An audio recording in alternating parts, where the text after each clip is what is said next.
Assalamualaikum warahmatullahi wabarakatuh. Mimin lanjutkan lagi cerita Raja Kegelapan Cipenya. Tapi seperti biasa, sebelum dilanjut, bantu tekan tombol like dan berkomentar juga Tuan Rena gas. Bab 1383 tidak. Ayo tidur. Ketika Si Bin mendengar nama Ji Fei, dia segera berdiri dan hendak berbicara, tetapi Ji Fei menghentikannya dengan tatapannya. Li Ruoxi melihat Si Bin dan Ji Meiyan bersama, dan mereka memang sedang berkencan. Dia menatap Ji Fei dengan wajah penuh gosip. Dia hampir mengeluarkan ponselnya untuk mengambil gambar dan mengirimkannya kepada Seng Lingyun dan yang lainnya.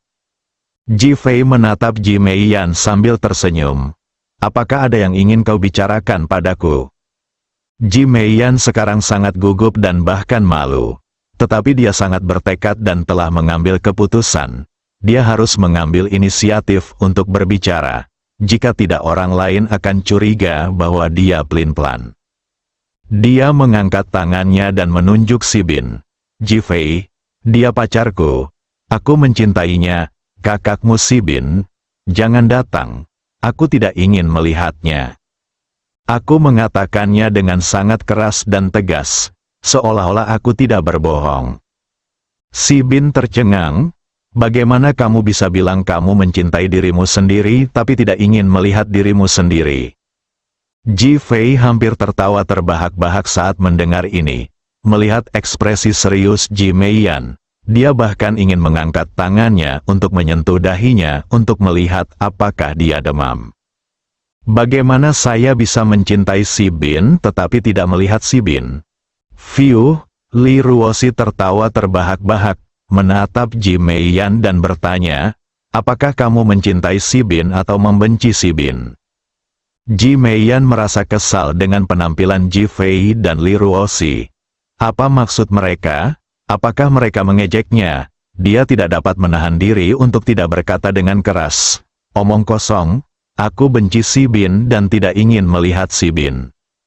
Kau mencintainya? Bukan. Ji Fei menahan senyumnya dan menunjuk ke arah Si Bin. Agar Ji Fei menyerah, Ji Meiyan langsung mengangguk, bahkan melangkah maju dan memeluk lengan Si Bin. Aku mencintaimu. Mengatakannya lagi, lebih seperti bukti yang disengaja. Meski ia merasa itu klise, ia akan melakukannya asalkan itu bisa membuat Ji Fei menyerah dan tidak membiarkan Si Bin datang. Terlebih lagi, pria di depannya benar-benar membuat jantungnya berdetak lebih cepat dan bahkan mencium keningnya. Fiu, Li Ruoxi tertawa terbahak lagi. Kenapa kamu tertawa? Ji Meiyan bertanya dengan marah. Li Ruoxi menatap Si Bin dan menangkupkan tinjunya ke arahnya. Selamat, Si Bin telah mendapatkan wanita cantiknya. Berdengung, Ji Meiyan merasakan dengungan di telinganya dan benar-benar tertegun. Dia segera menatap Si Bin yang sedang digendongnya. Ada rasa malu yang rumit di wajahnya, seolah-olah dia tidak tahu harus berkata apa. Ji Meiyan segera menatap Ji Fei. Siapa dia? Bukankah dia orang yang kamu cintai? Ji Fei bertanya balik sambil tersenyum. Ji Meiyan memejamkan matanya rapat-rapat dan menatap Si Bin dengan cepat. Siapa kamu? Si Bin sekarang bingung apakah harus tertawa atau menangis. Bukankah dia Si Bin? Apakah Ji Meiyan tidak tahu tentang ini? Tapi apa yang dikatakannya sungguh aneh. Dia adalah Si Bin. Li Ruoxi tersenyum dan memberinya jawabannya. Ji Meiyan. Tangan yang memegang lengan Si Bin membeku di sana, dan seluruh orang itu tercengang. Apa yang sedang terjadi? Aku benar-benar menerima cinta orang asing di depan Si Bin. Bukankah ini berarti aku pelin-pelan? Dia hampir menangis. Aku bahkan ingin mencari lubang di tanah untuk merangkak masuk. Aku benar-benar tidak sanggup menghadapi orang lagi. Dia memang tertarik dengan ketampanan Si Bin. Namun dia juga terangsang oleh rasa cinta antara Ji Fei dan Li Ruoxi, dan ingin menolak makan malam dengan Si Bin yang terluka. Untungnya, Si Bin berdiri di depannya dengan kesehatan dan ketampanan yang baik. Dia sama sekali berbeda dari Si Bin yang terbaring di ranjang rumah sakit. Apakah kamu benar-benar Si Bin? Ji Meiyan tidak dapat menahan diri untuk tidak menatap Si Bin dan bertanya dengan suara keras. Si Bin mengangguk. Saya Si Bin. Wajah Ji Meiyan memerah seperti air yang menetes, dan dia hampir menyalahkan dirinya sendiri sampai mati. Jika dia tahu bahwa Si Bin sangat tampan, dia akan langsung pergi berkencan dengannya. Ini benar-benar memalukan. Namun, dia juga mengeluh kepada Si Bin. Kamu sudah memesan tempat duduk, tetapi ketika kamu datang kamu tidak duduk. Mengapa kamu datang ke tempatnya? Benar-benar salah paham. Tipuan. Ji Meiyan tidak tahan lagi tinggal di sana. Dia pun berteriak dengan marah, melepaskan pelukan Si Bin, dan lari dengan marah. Si Bin berdiri di sana dengan bodoh, merasa sangat dirugikan. Aku tidak berbohong, aku mengirim bunga saat aku datang. Jika dia bukan Ji Meiyan, bagaimana mungkin aku mengirim bunga? Lebih penting lagi, dia menerimanya. Yang juga berarti dia mencintai dirinya sendiri. Kok sekarang? Kejar dia, Ji Fei menghardik dengan marah. Ah, ya, Tuan, Si Bin buru-buru mengejarnya. Ambil bunganya, Li Ruoxi segera mengingatkan. Terima kasih, kakak ipar. Si Bin berlari keluar sambil membawa bunga. Fiu, Li Ruoxi memeluk pinggang Ji Fei, melemparkan dirinya ke pelukannya dan tersenyum. Haha, orang-orang di restoran yang sedang makan melon juga tertawa. Alur cerita ini benar-benar mengejutkan semua orang. Mulut Ji Fei melengkung ke atas, musim semi Si Bin telah tiba. Dia gembira untuk Si Bin dan mengajak Li Ruoxi makan malam. Ketika Si Bin mengejarnya di sisi lain, Ji Meiyan masih duduk di dalam mobil dan belum pergi. Dia menenangkan amarahnya dan memikirkan cara menangani masalah ini di masa mendatang. Sungguh memalukan. Ketika dia melihat Si Bin keluar, dia langsung menyalakan mobil dan pergi dengan cepat. Tidak memberi Si Bin kesempatan sama sekali. Dia bahkan lebih takut melihat Si Bin. Si Bin buru-buru melaju untuk mengejarnya. Namun pada akhirnya dia gagal mengejar dan hanya bisa kembali ke Feitang Mansion tanpa daya. Qi Yuan, Qin Jie dan yang lainnya melihat Si Bin tampak agak layu seperti terong yang terkena embun beku, jadi mereka segera meraih Si Bin dan bertanya tentang situasinya. Si Bin menceritakan apa yang terjadi dengan sangat malu. Seng Lingyun, Huo Lei, dan Zuli juga mendengarnya dan berlari menghampiri. Setelah mendengarnya, mereka juga tertawa terbahak-bahak. Seng Lingyun menatap Si Bin yang pipinya memerah. Jika kamu menyukainya, ambil inisiatif untuk mendekatinya. Datanglah ke perusahaannya setiap hari dan ganggu dia. Huo Lei langsung mengangguk. Benar sekali, dia bilang dia mencintaimu. Apa dia tidak mengakui ucapannya? Julie bahkan lebih tegas lagi. Carilah cara untuk tidur dengannya. Jika kau berhasil, dia milikmu. Jika dia bukan milikmu, kau tidak akan rugi. Dahi, perkataannya mengejutkan semua orang yang hadir. Apakah ada perbedaan budaya antara timur dan barat? Melihat reaksi semua orang, Julie berkata dengan bingung, itu benar. Baiklah kalau begitu, mengapa kamu tidak pergi tidur saja dengan kakak Ji? Qi Yuan menatap Julie dan bertanya ragu-ragu. Ji Fei lah yang tidak memberiku kesempatan. Kalau aku laki-laki dan dia perempuan, aku pasti sudah tidur dengannya sekarang. Seru Julie, untungnya kamu bukan laki-laki. Suara menggoda Ji Fei terdengar dari luar pintu. Semua orang melihat dan menyaksikan Ji Fei dan Li Ruoxi berjalan masuk dengan penuh cinta. Seng Lingyun dan yang lainnya tidak tahu bahwa Ji Fei dan Li Ruoxi telah keluar. Jadi mereka sangat penasaran ketika mereka tiba-tiba melihat mereka. Kapan kalian keluar? Baru setelah bertanya saya menyadari bahwa saya bodoh. Bukankah si Bin sudah mengatakan bahwa Ji Fei dan Li Ruoxi pernah bertemu? Tapi, mereka sedang berbicara tentang tidur. Bagaimana kamu bisa melarikan diri? Ketiga wanita itu sangat tertekan dan merasa telah kehilangan pertunjukan hebat. Si Bin segera menatap Ji Fei. Tuan, apa yang harus kita lakukan mengenai hal ini?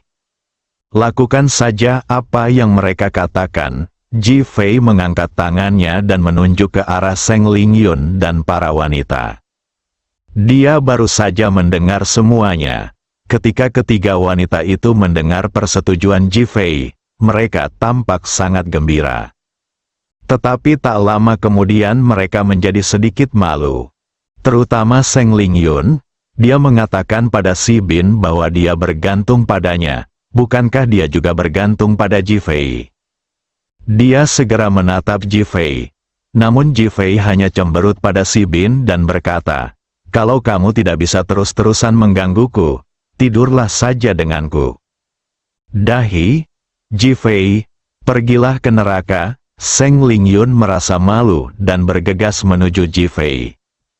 Tentu saja Ji Fei tidak bisa membiarkan dia mengganggunya, jadi dia berbalik dan lari. Haha, semua orang tertawa terbahak-bahak. Seng Lingyun menghentakkan kakinya karena marah. Bab 1384 Aku tidak bertunangan dengan Zhao Wenqian. Keluarga Ji Meiyan langsung pulang. Dia tidak berani pergi ke perusahaan, karena takut si Bin akan datang ke perusahaan. Jika karyawan perusahaan tahu tentang ini, dia akan benar-benar malu. Selama ini, di hadapan orang lain, dia adalah seorang ketua yang angkuh, objek kekaguman dan ketakutan. Tetapi kalau dia tahu bahwa dirinya telah melakukan kesalahan besar, dia tidak akan bisa membersihkan dirinya bahkan jika dia terjun ke Sungai Kuning. Dia masih menyimpan dendam terhadap si Bin. Kenapa dia tidak mengatakan sebelumnya bahwa dia adalah si Bin? Kalau saja kami tahu dia adalah si Bin, kami tidak akan membuat lelucon seperti itu. Tentu saja, dia semakin menyalahkan dirinya sendiri. Mengapa dia tidak berpikir untuk memeriksa seperti apa rupa si Bin? Kalau saja aku tahu seperti apa rupa si Bin, mungkin aku akan menyetujuinya atas inisiatifku sendiri. Bukankah akan sangat tragis? Segala macam kerumitan dan masalah pun datang. Pada saat ini, dia menghentikan mobil dan melihat ke arah pintu. Dia takut si Bin akan mengejarnya. Tetapi juga ingin si Bin mengejarnya. Jika dia mengejarnya, itu berarti dia menarik. Tepat ketika dia mencoba menenangkan kekesalan di hatinya, telepon genggamnya tiba-tiba berdering. Melihat ayahnya Ji Guangjun yang menelepon, dia langsung menjawab panggilan itu, "Ayah." "Meiyan, cepat masuk, ada yang ingin kubicarakan denganmu." Ji Guangjun melihat Ji Meiyan kembali melalui pengawasan villa, jadi dia segera menelepon untuk mendesaknya. Ji Meiyan tercengang, dia tidak tahu mengapa ayahnya ingin menemuinya. Tetapi dari suaranya dia tahu bahwa ayahnya sangat bahagia. Dia segera keluar dari mobil dan berjalan menuju villa. Begitu sampai di pintu ruang tamu, ku dengar suara tawa riang kakekku dari dalam. Ji Meiyan mengerutkan kening. Sudah lama ia tidak mendengar kakeknya tertawa seperti ini. Mungkinkah Ji Fei datang? Ini satu-satunya kemungkinan. Bagaimanapun, Ji Fei adalah cucunya. Bahkan jika sang kakek tidak puas dengan Ji Guanghui, itu semua sudah berlalu. Saat menghadapi cucunya, dia pasti memiliki kesukaan dan cintanya sendiri di dalam hatinya. Memikirkan hal ini, dia merasa agak tertekan, tetapi dia tetap masuk. Ketika dia memasuki villa, dia melihat bahwa hanya kakek dan ayahnya yang ada di sana. Tetapi Ji Fei tidak ada di sana. Dia merasa lega dan segera berteriak, "Kakek, ayah." Meskipun Ji Meiyan ingin terlihat tenang saat ini, pipinya masih sedikit memerah. dan matanya tanpa sadar mengamati sekelilingnya untuk lebih memastikan apakah Ji Fei benar-benar tidak ada di sana. Mei Yan, kau kembali tepat waktu, kakek punya sesuatu untuk diberitahukan kepadamu. Ji Rongsheng berkata sambil tersenyum. Ji Mei Yan tidak tahu apa yang sedang terjadi. Dia menenangkan diri dan berkata sambil tersenyum, kakek, katakan saja apa yang kamu inginkan. Ayahmu dan aku telah menemukan seorang suami untukmu dan kami akan bertunangan dalam 3 hari. Ji Rongsheng teringat pada Zhao Wenqian dan berkata dengan sangat puas. Namun Ji Mei Yan tercengang di tempat, mungkinkah Ji Fei benar-benar datang untuk melamar si Bin? Sialan Ji Fei, kalaupun dia mau melamarku, seharusnya dia memberitahuku dulu dan melupakan kesalahpahaman hari ini, kan? Kalau kakekku benar-benar tahu tentang ini, bagaimana aku akan menghadapi orang lain di masa depan? Amarah pun memuncak, kakek, aku tidak mau menikah. Bahkan jika sebilah pisau ditaruh di lehernya sekarang, dia tidak akan setuju untuk menikahi si Bin. Itu terlalu memalukan. Ji Rongsheng dan Ji Guangjun tercengang. Mei Yan, apakah kamu tahu siapa yang akan kamu nikahi? Ji Guangjun menatap putrinya dengan bingung dan bertanya. Bukankah itu saudara laki-laki Ji Fei, si Bin? Ji Mei Yan berkata dengan sangat tidak senang, siapa si Bin? Ji Rongsheng dan Ji Guangjun keduanya menatap Ji Mei Yan dan bertanya pada saat yang sama. Ji Mei Yan, kesalahpahaman lainnya, dia menjadi gila, karena Ji Fei, dia sekarang merasa seperti terjebak dalam mimpi buruk, dan segala sesuatunya selalu salah. Pipinya memerah, seolah dia mabuk, dia bahkan tidak berani menatap mata ayah dan kakeknya. Mei Yan, bukankah si Bin adalah ketua grup Li dan bekerja untuk Ji Fei? Ji Guangjun baru teringat pada saat ini dan bertanya ragu-ragu. Ji Mei Yan mengangguk, itu dia, ada apa dengan dia? Ji Rongsheng bertanya sambil mengerutkan kening. Wajah Ji Mei Yan memerah saat dia menatap kakeknya, dia tidak tahu bagaimana menjelaskannya. Dia tidak bisa menceritakan kejadian hari ini kepada siapapun, bukan? Jika aku mengatakannya dengan lantang, bukankah mereka berdua akan tertawa terbahak-bahak? Lagi pula, tidak ada cara untuk menjelaskan masalah ini. Dia segera menggelengkan kepalanya, tidak apa-apa. Ji Rongsheng dan Ji Guangjun merasa sangat aneh, tetapi mereka menekan keraguan mereka. Ji Rongsheng menatap Ji Mei Yan dan berkata, kami tidak menyelesaikan apa yang kami bicarakan tadi karena kami teralihkan. Kami sudah memilih pasangan untukmu dan berencana untuk bertunangan dalam 3 hari. Ketika Ji Mei Yan mendengarnya lagi, kepalanya masih sedikit bingung. Tetapi dia berpura-pura tenang dan bertanya, kakek, dengan siapa kamu akan menikahkanku? Zhao Wenqian, keluarga Zhao. Begitu Ji Rongsheng selesai berbicara, Ji Mei Yan memanggil.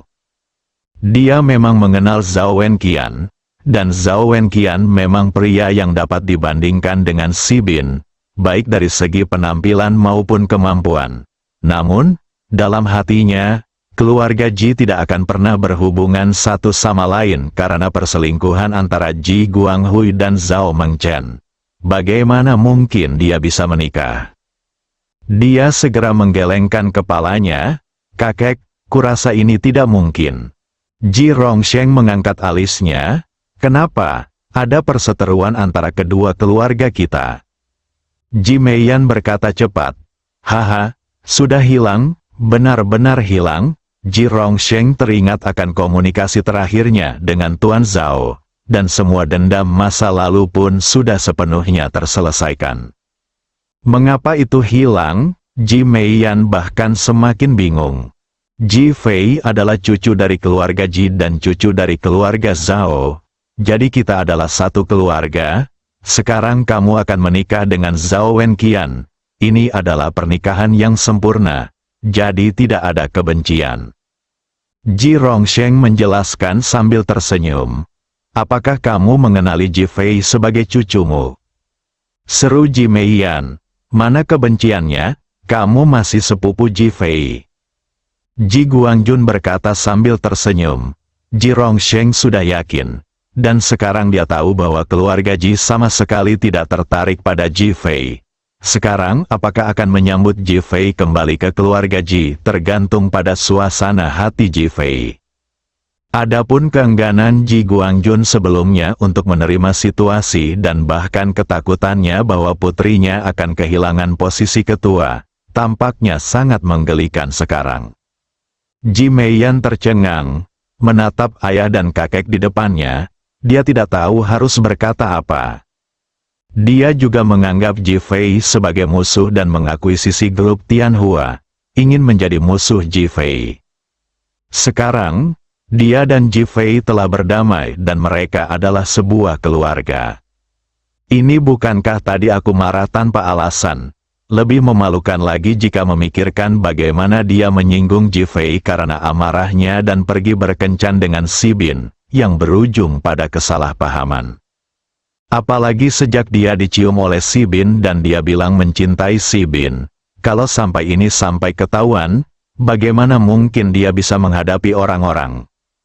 Bertunangan dengan keluarga Zhao benar-benar mustahil. Kepalanya menggeleng seperti mainan kerincingan. Tidak, aku tidak akan bertunangan dengan Zhao Wenqian. Ji Rongsheng dan Ji Guangjun sama-sama bingung. Karena ini adalah pernikahan antara dua orang dengan status sosial yang setara.